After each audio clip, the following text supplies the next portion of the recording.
అలానే విశేషరావు టీచర్లకు టెట్ పరీక్ష మస్ట్. ఇది సుప్రీంకోర్టు ఇచ్చినటువంటి ఆదేశాలు.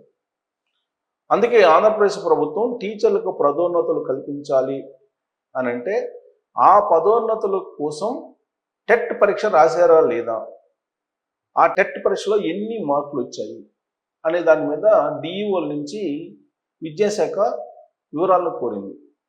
ఎందుకంటే ఇన్ సర్వీస్లో ఉండేటువంటి వాళ్ళకు కూడా టెట్ ఎగ్జామ్ రాసేటువంటి అవకాశం ఆంధ్రప్రదేశ్ ప్రభుత్వం కల్పిస్తుంది.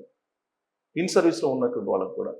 ఇప్పుడు స్కూల్ అసిస్టెంట్లు కానీ, సెకండరీ గ్రేడ్ టీచర్స్ కానీ వీళ్ళందరికీ పదోన్నతులు ఇవ్వాలంటే ఖచ్చితంగా టీచర్ టెస్ట్ ఖచ్చితంగా రాయాల్సిన ఉపాధ్యాయ అర్హత పరీక్ష వాళ్ళకి రావాల్సిందే. ఎందుకంటే పదోన్నతులు కల్పించాలనంటే వాళ్ళ క్యాపబిలిటీస్ ఎలా ఉన్నాయి, వాళ్ళు అప్డేట్ అవుతున్నారా లేదా టీచింగ్లో అనేది తెలుసుకోవాలి. అందుకే ఉపాధ్యాయ అర్హత పరీక్ష పెడుతూ ఉన్నారు.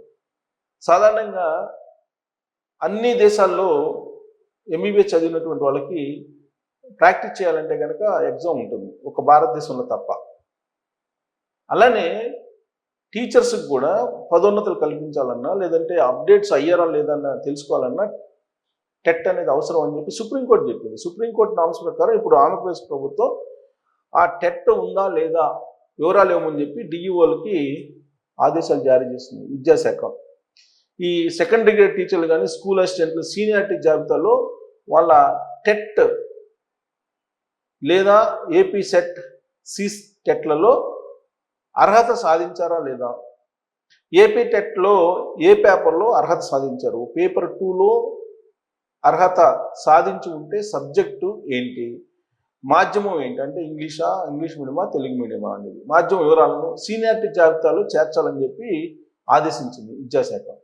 లాస్ట్ ఇయర్ ఇన్ సర్వీస్ టీచర్లకి టెట్ రాసేటువంటి అవకాశం ఆంధ్రప్రదేశ్ ప్రభుత్వం కల్పించింది. అలాగే టీచర్ల పదోన్నతుల అంశంలో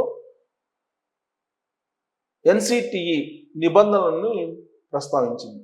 పదోన్నతులకు టెట్ను తప్పనిసరి చేయాలని చెప్పి రాష్ట్ర ప్రభుత్వం భావించింది.